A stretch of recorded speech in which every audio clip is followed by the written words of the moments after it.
যে ভরণী নক্ষত্র নিয়ে আপনি কিছু বলবেন, নিশ্চয়ই বলবো, কিন্তু ভরণী নক্ষত্র নিয়ে বলতে গিয়ে দুটো কথা বলি। প্রথম কথা হচ্ছে পুরাণ, দ্বিতীয় কথা হচ্ছে অ্যাস্ট্রোলজি, তৃতীয় কথা হচ্ছে বিজ্ঞান, চতুর্থ কথা হচ্ছে জীবন। তা পুরাণ, অ্যাস্ট্রোলজি, বিজ্ঞান এবং জীবন, এই চারটের একটা মেলবন্ধন তৈরি করেছি আমি এই ভরণী নক্ষত্রের ওপরে, যেটা সচরাচর শোনা যায় না কিংবা কেউ এইভাবে বলে না। তা আমি এই চারটের মেলবন্ধনে ভরণী নক্ষত্রটা যেহেতু জানতে চেয়েছে, আমি একটু আলোচনা করে নিই।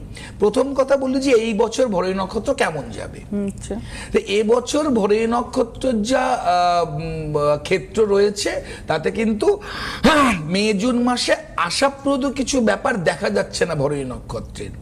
বছরের শেষের দিকে সেপ্টেম্বরের পর থেকে কিছু আর্থিক উন্নতি, কিছু ভালো কানেক্টিভিটি ব্যবসাতে এবং চাকরির জায়গাতে এবং অর্থের জায়গাতে বেশ কিছু ভালো সেক্টর তৈরি হচ্ছে এবং সেখান থেকে ডেভেলপমেন্ট আসবে। কিন্তু সেপ্টেম্বর পর্যন্ত কিন্তু একটা টালমাটাল অবস্থা চলবে ভরণী নক্ষত্রের, এটা বলে নিলাম।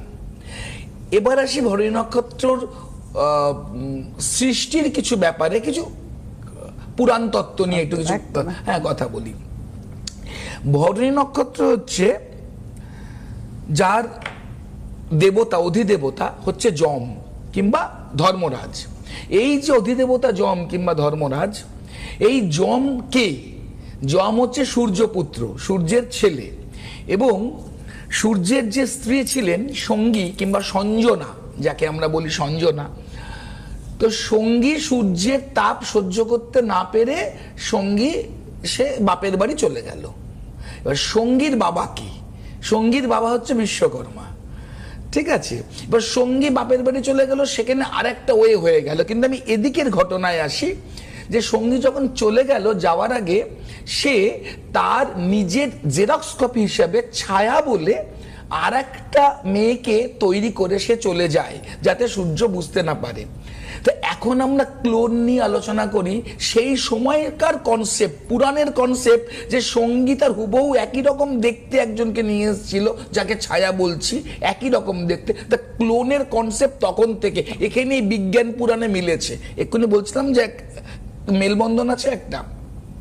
সেকেন্ড হচ্ছে ছায়ার আবার তিনটে সন্তান হয়, সঙ্গীরও তিন সন্তান। প্রথম সন্তানের নাম হচ্ছে বৈবস্বত, বৈবস্বত মনু। বৈবস্বত কেন নাম? কারণ বৈবস্বত হচ্ছে বাবস্যান হচ্ছে সূর্যের নাম। আপনারা জানতেন? জেনে রাখুন, বাবস্যান হচ্ছে সূর্য, মার্তণ্ড সূর্যের নাম, বাবস্যান সূর্যের নাম। তো এই সূর্যের নাম বাবস্যান থেকে তার পুত্রের নাম হচ্ছে বৈবস্বত মনু, ঠিক আছে। মনু কেন? কারণ মানব জন্ম তৈরির অনেকটা ক্ষেত্র এই বৈবস্বতর জীবন জুড়ে আছে, ঠিক আছে। দ্বিতীয় পুত্র হচ্ছে যম এবং তার মেয়ে হচ্ছে যমনী। আর ছায়ার হচ্ছে আবার তিন পুত্র কন্যা। এক পুত্র হচ্ছে শনি, এক পুত্র হচ্ছে ওর নাম হচ্ছে সাবর্ণী মনু, সাবর্ণ বংশে এসছে যার থেকে, সাবর্ণী মনু। আর মেয়ের নাম হচ্ছে তাপ্তি। তাপ্তি মানে তপতী নদী, পরে বলা হয়। আর যমুনীকে তো যমুনা বলে আমরা জানি। এবার একদিন এই যমের প্রচন্ড খিদে পেয়েছে। তো খিদে পেয়েছে, এসে ছায়া রূপী সঙ্গীকে বলেছে মা খেতে দাও। তা সে অ্যাভয়েড করেছে, আর দিচ্ছি দাঁড়া না, যেমন করে আর কি। তো এরকম 3-4 বার অ্যাভয়েড করার পরে যমের মাথা গরম হয়ে যায়। তাই ভরণী নক্ষত্রে মানুষের কিন্তু খুব স্পিডে মাথা গরম হয়, এটার সঙ্গে এটা রিলেটেড। তো মাথা গরম হয়ে যাওয়ার পরে দেন যম তখন তিনটে কথা বলা আছে, যে কোনো একটা হয়। যেমন বলা হয় যম ছায়ার পেটে লাথি মারে রাগের চোটে, না হলে বলা হয় যম লাথি দেখায়, কিংবা কোথাও বলা হয় যে যম জুতো দেখায়, খড়ম দেখায় ছায়াকে। তো তাতে ছায়া প্রচন্ড রেগে যায়। এক্ষুনি বললাম যে ভরণী নক্ষত্রের মধ্যে মাথা গরম, জমের চটচট মাথা গরম হয়ে যেত। তো তারপরে যেহেতু লাথি দেখালো, তো সেখানে ছায়া প্রচন্ড রেগে যায়। রেগে যেয়ে যমকে অভিশাপ দেয়, অভিসম্পাত করে যে তোর পায়ে পোকা পড়বে, এবং যমের পায়ে ক্ষত তৈরি হওয়া শুরু হয়। তখন কি করবে? সে তড়িঘড়ি দিক বুঝতে না পেরে দৌড়ে যায় পিতার কাছে, সূর্যের কাছে, যে বলে যে বাবা দেখো আমার পায়ের এই অবস্থা, আমার অভিশাপ দিয়েছে, আমার পা ক্রমশ ক্ষত তৈরি হচ্ছে, কেটে যাচ্ছে, পুঁজ পড়ছে, পোকা হচ্ছে, এসব হচ্ছে। তো বাবা তখন বলে, সূর্যদেব বলে, দেখ সবটা আমি ঠিক করতে পারবো না, তোকে আমি একটা কুকুর গিফট করছি, এই কুকুরটা ওই ক্ষত জায়গাতে চেটে দিলে চাটতে চাটতে তোর ক্ষত কিন্তু পরিষ্কার থাকবে। আর কুকুর যেমন নিজের গা কামড়ে তার পোকা টোকা পরিষ্কার করে, এও কিন্তু ওই কামড়ে কুমড়ে তো পোকা টোকা পরিষ্কার করে দেবে, তার পাটা আস্তে আস্তে ভালো হয়ে যাবে। আমরা জানি যে কুকুরের জীব অ্যান্টিসেপটিক, সেই পুরাণেও কিন্তু জানতো যে কুকুরের জীব অ্যান্টিসেপটিক।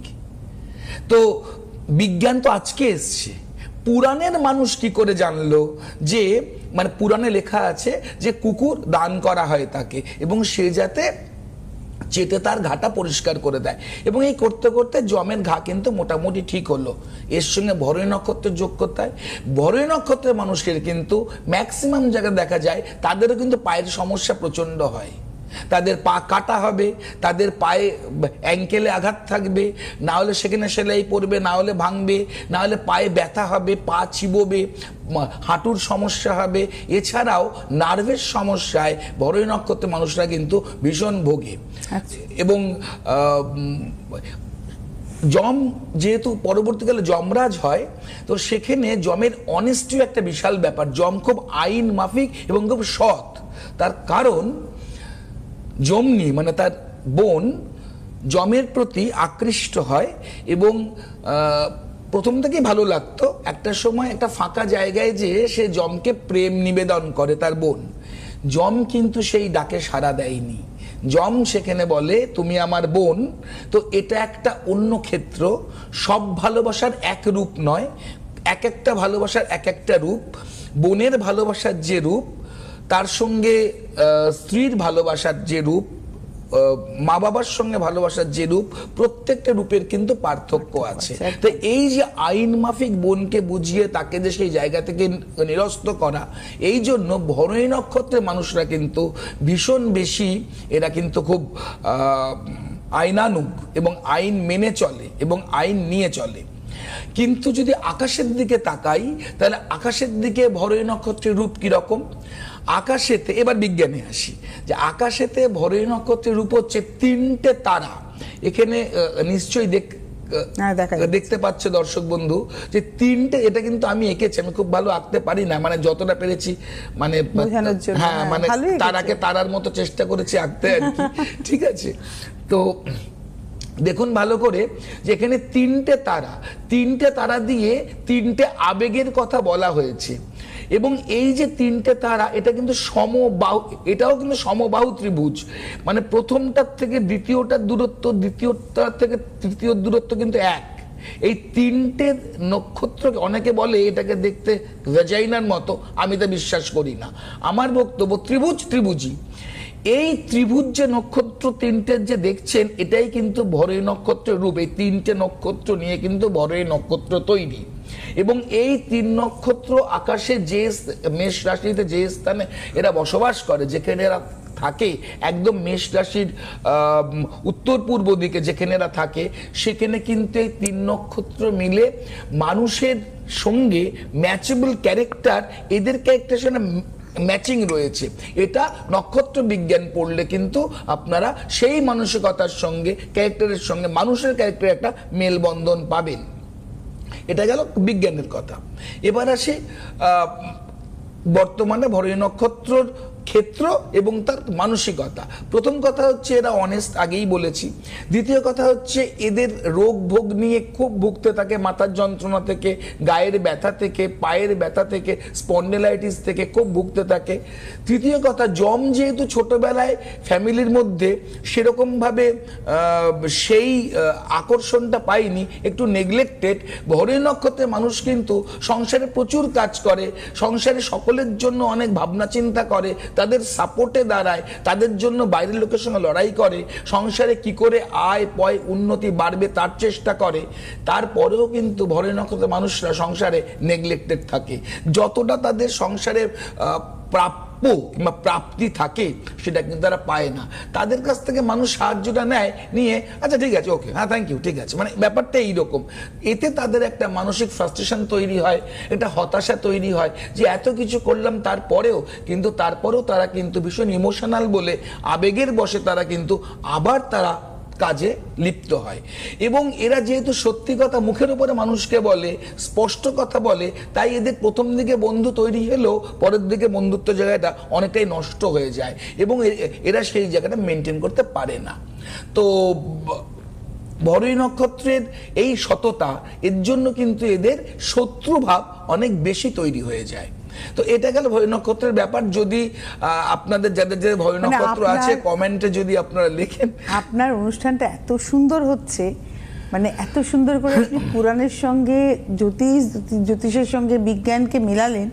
আমাদের তো মনে হয় আমাদের সবারই ইচ্ছা করছে নিজেদের নক্ষত্র সম্পর্কে একবার করে জানতে।